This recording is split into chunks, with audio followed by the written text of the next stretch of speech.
Al-Dile. Fragment 5. Przedstawił jej jeszcze raz wszystkich członków ich grupy. Byli to on, Krzesimir oraz Sara, Sefiryn, Nina, Maja, Władek oraz Franek. Ona od tego momentu oficjalnie została Felicją. Dziewczyna otworzyła usta. Chciała coś powiedzieć. Krzesimir jednak burknął coś, po czym jeszcze mało wyraźnie stwierdził, że pytanie bez pozwolenia na terenie kongresu może skutkować srogą karą. Po czym już głośniej i wyraźniej powiedział w stronę Felicji: masz dużo szczęścia. Widać, twoje imię mówi o tym, jaka jesteś. Nieważne. Na chwilę przerwał, wyjrzał przez okno, stojąc teraz naprzeciwko niego i dodał: nie odzywa się tutaj do nikogo pierwsza. W przypadku niektórych osób nie byłoby to źle odebrane.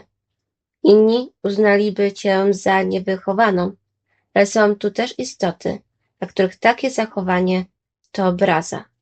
I to wielka. Wówczas banicja byłaby nieunikniona. Nie mogłabyś wykonywać wówczas przeznaczonych ci zadań. Przeznaczonych zadań? Mężczyzna pokręcił głową.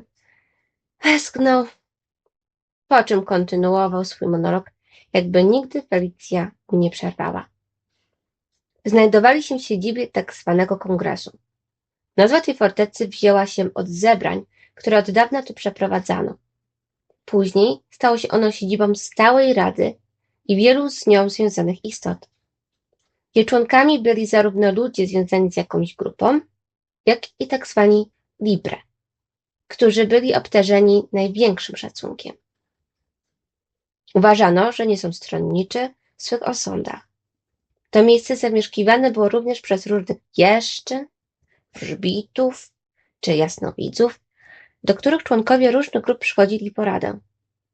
Duża część tych istot była w tym świecie z własnej woli. Chcieli pomóc innym spotkać się z tak zwaną resztą swojej duszy, która inaczej zwana była K. Mężczyzna sam nie wiedział, skąd to pojęcie się wzięło. Po połączeniu tych dwóch części dusza stanie się pełnią i wówczas będzie mogła przystąpić do sądu. Felicja chciała zadać milion pytań. Była jednak niepewna, na ile może sobie pozwolić. Postanowiła zaczekać do końca monologu Krzesimira. Ten wciąż mówił. Wszystko ma ustalony porządek od wieków. Tak zostało ustalone i już. Nie ma co zadawać dodatkowych pytań, bo reszta bywa jedynie naszą interpretacją. Po czym przeszedł do tego, że nie są tutaj dlatego, że zostali skazani. To nie była kara, tylko szansa. Znał zwyczaje Zefiryna i to, jak potrafił witać nowo przybyłych, nawet jeśli nie byli oni członkami jego grupy. Dodał również, że trafił on, Zefiryn, tutaj z powodu jego własnej ciekawości. Za dużo widział i za dużo jeszcze chciał wiedzieć. Nigdy nie było mu dane zapomnieć tego, co przeżył, zanim tu przyszedł. To był jego bagaż. Co dziwiło Krzesimira, nie był na tym skupiony. Żył tutaj najlepiej, jak potrafił, ucząc się tylko miejsca oraz siebie na nowo. Nie buntował się, uczył na błędach. Również pod tym względem był inny od trafiających tu istnień. Był twardy. Mężczyzna wspominał również, że większość ludzi, która pamiętała swe inne życia, zachowuje się podobnie do Niny. Przewidywał przy tym, że musiała widzieć dziwne zachowanie kobiety. Zauważył już, jaka ciekawska ona jest. A to mogło łatwo wywołać lawinę. Pewne reakcje u Niny. Twierdził, że osoby z takim bagażem za bardzo skupiają się na tym, co było. Ale choć przeszłe życia determinują wiele rzeczy, jak to ujął to i owo, teraz nie są najważniejsze. Ważne jest to, co można zrobić z życiem, które mają teraz, z ich teraźniejszością. Dlatego też zespołom przypisywane są różne zadania. Niektóre, jak to ujął, tutejsze istoty też zwracają się bezpośrednio do danych grup z pewnymi prośbami, zadaniami do zrobienia. I o to tutaj chodzi. O zadania do wykonania i przyłożenia się do nich, czyli wsparcie innych.